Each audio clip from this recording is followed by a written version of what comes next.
livestock sector remains under pressure. Dit is maar 'n koue front wat so begin deurkom het. Had increased pregnancy rates not only on day 30.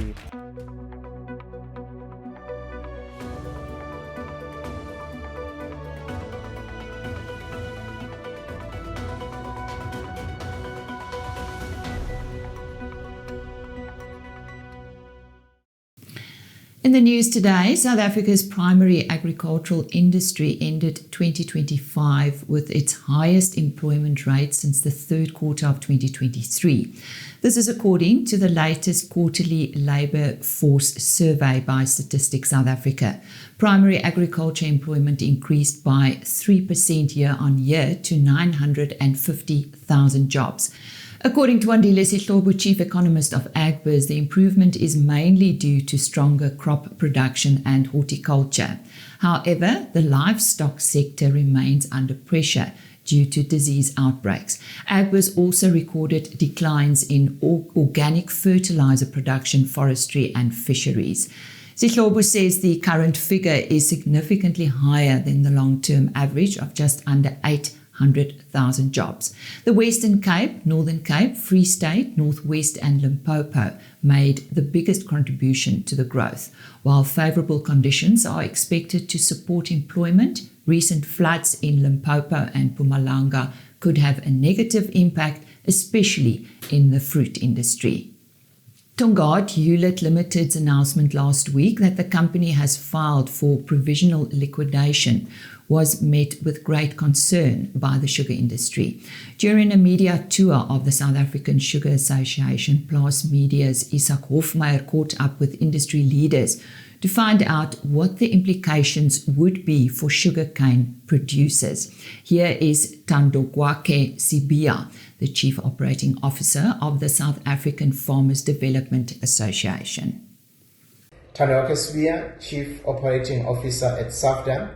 SAFDA is the South African Farmers Development Association. We represent thousands of small-scale farmers in the sugar industry, and we support them to thrive and to be sustainable.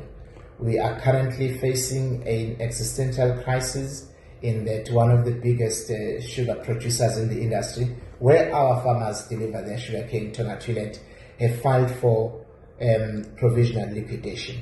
It is something that we are taking very seriously, because we know that liquidation can end up in the sale of the business and the closure of the mills, and that will be disastrous for the 15,000 small-scale farmers that are found in the Tongaat Hewlett catchment. What is more comforting at this stage is to know that the liquidation is not final, it is provisional, which is giving us an opportunity to work with all the stakeholders, which we are already doing. Our leaders are on the ground, they are speaking to government, they were down in Parliament during SONA, to try and find the solution. And more specifically, we've been speaking even with the leaders of the Vision Group itself. Mr. Gumede, Robert Gumede, has assured us that under his watch, he will not allow for Tongaat Hewlett to go into full liquidation. So we are in a panic mode at this point in time, but we want to be calm and we want to work with everybody to make sure that at the end of the day, a solution is found and the livelihood of our small-scale farmers are secured and the sugar industry is kept in stability. Dr. Thomas Funke, General Manager of the South African Sugarcane Growers Association, also shared his insight. Dr. Thomas Funke, SA Cane Growers CEO. The Tongaat Hewlett developments are extremely concerning at this point in time. The talk of provisional liquidation is not a favourable outcome for the sugarcane farmers in the industry, especially not if the liquidation is not done in a controlled and funded manner. What we need is that the sugar mills remain open and accept sugarcane in the coming season. There are thousands and thousands of small-scale farmers, commercial farmers and farm workers who depend on Tongaat Hewlett to crush their sugarcane and produce sugar and sell that into the South African market.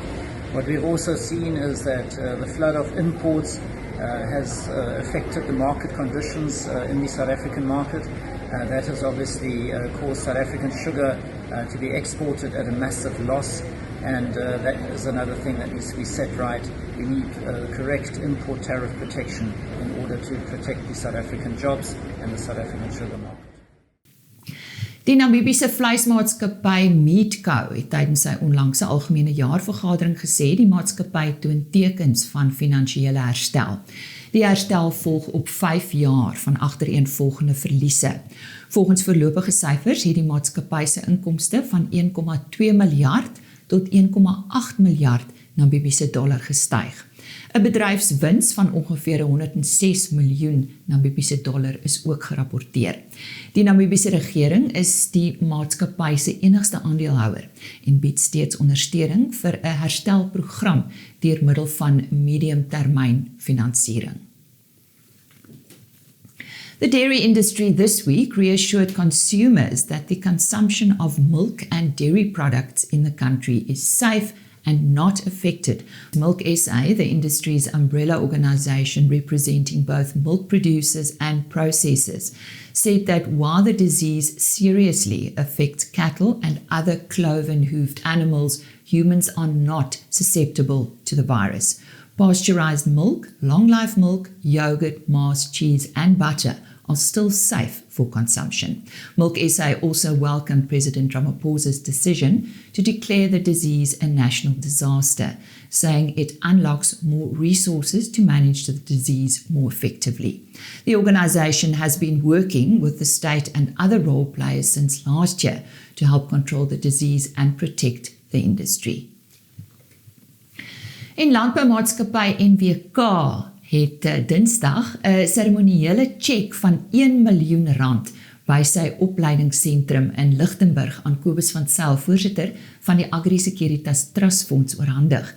Die tjek is afkomstig van fondse wat NWK ingesamel het tydens die maatskappy se Eisters vir Landbou inisiatief, waar tydens NWK werknemers, direksielede en gemeenskapslede aan die Eysterman kompetisie in Mosselbaai deelgeneem het.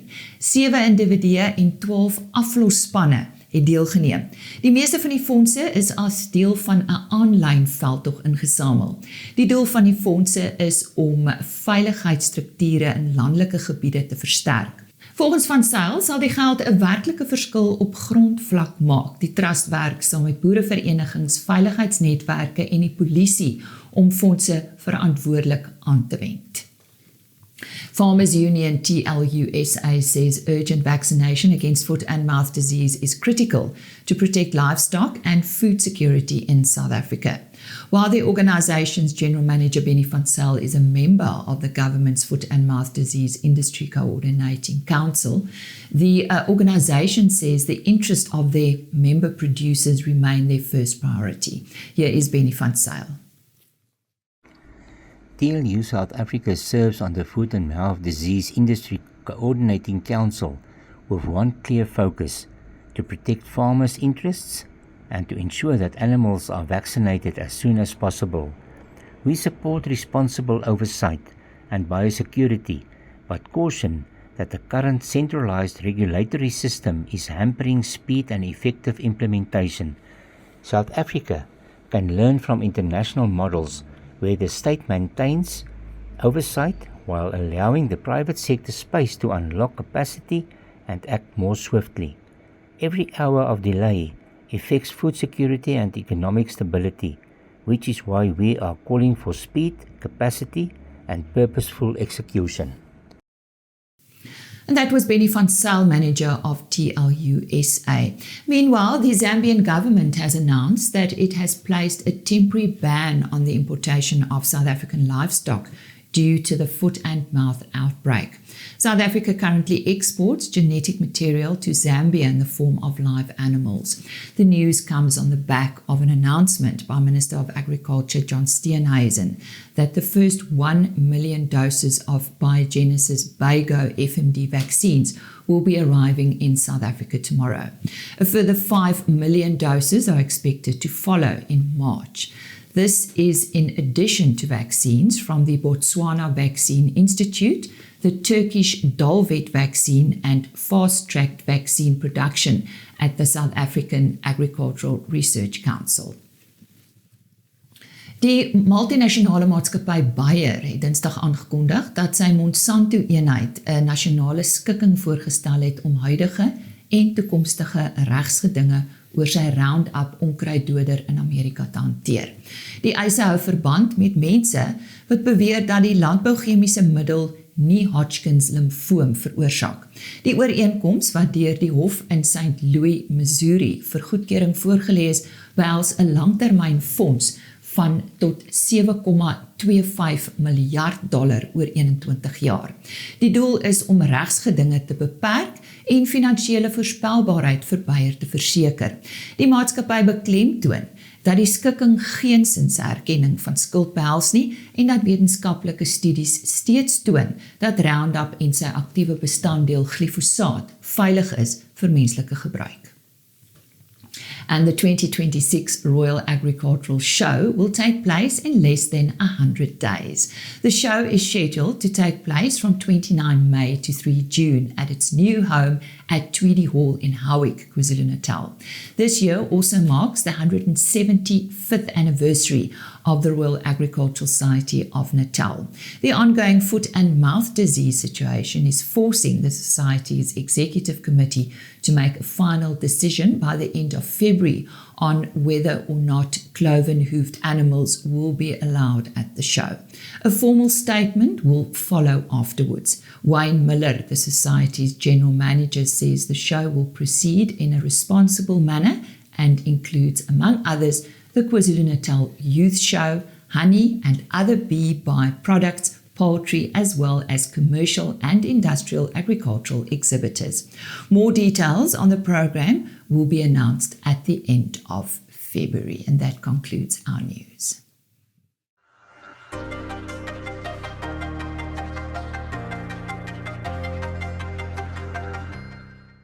Ja, ons 'n bietjie terugkyk hierdie afgelope week of so. Ons sien ons het dan baie goeie reën in die baie droë dele van die Oos-Kaap, tuinroete, dele van die Suid-Kaap gehad waarvoor ons baie bly is. Ons plek al oor 100 mm gehad, George, Mosselbaai en die dele, maar ons sien die damvlakke reageer maar nog stadig, omdat dit so droog was. As ons 'n bietjie kyk, jy praat nou van die temperature wat koeler was hier in die binneland. Dit is maar 'n koue front wat so begin deurkom het. So die eerste van die koue fronte is nog baie swak, is niks om oor bekommerd te wees nie. Maar ons sien dat in die Kaap is temperature baie hoog. Temperature van oor die 40 grade wat daar voorkom in die dag. As ons kyk na wat besig is om te gebeur in landbou, veral ons somergraangebied, is dit maar baie droog. Ons sien plekke wat hier in Januarie laas reën gehad het, of ordentlike reën. En die afgelope week het daar darm ligte reën begin voorkom, kol plekke beter. So die somergraan oes vat maar houe. Oral is daar plekke en veral ons gronde wat nie baie water kan hou nie. So ons is maar redelik bekommerd daaroor, maar ons het darm so kol reën gehad. Kyk ons na wat ons kan verwag hierdie volgende tyd, dan is hier weer van die naweek af, is daar vog wat oor Namibia afkom, oor die Noord-Kaap. So dit lyk asof daar hier van 1, 2, 23 Februarie, dat ons redelik reën weer kan kry oor die suidelike dele van die land. Net nie die Weskus gedeeltes nie, maar die binneland van die Noord-Kaap, die Oos-Kaap, lyk my na goeie neerslae, tuinroete, so dit lyk positief daar. En dan beweeg hierdie stelsel deur hier meer oos-noordooswaarts, so hier van die naweek af is daar weer enkele tot selfs verspreide baie oor veral die somergraangebied. So ons hoop regtig waar dat daar 'n klompie reën gaan voorkom, want daar kom redelik skades wat begin voorkom. So ja, ek dink dit is omtrent wat ek vanmôre te sê het. Die langer termyn, die La Nina is nou weg. Dit het hardnekkig nog aangehou en die El Nino of 'n volgende El Nino lyk baie moontlik hier van die midwinterse kant af en dit kan vir ons veral vir die volgende seisoen, die 2026-27 somerseisoen, nogal probleme skep oor die somerreënvalgebied. Maar ons sal dit dophou en gereeld daaroor praat.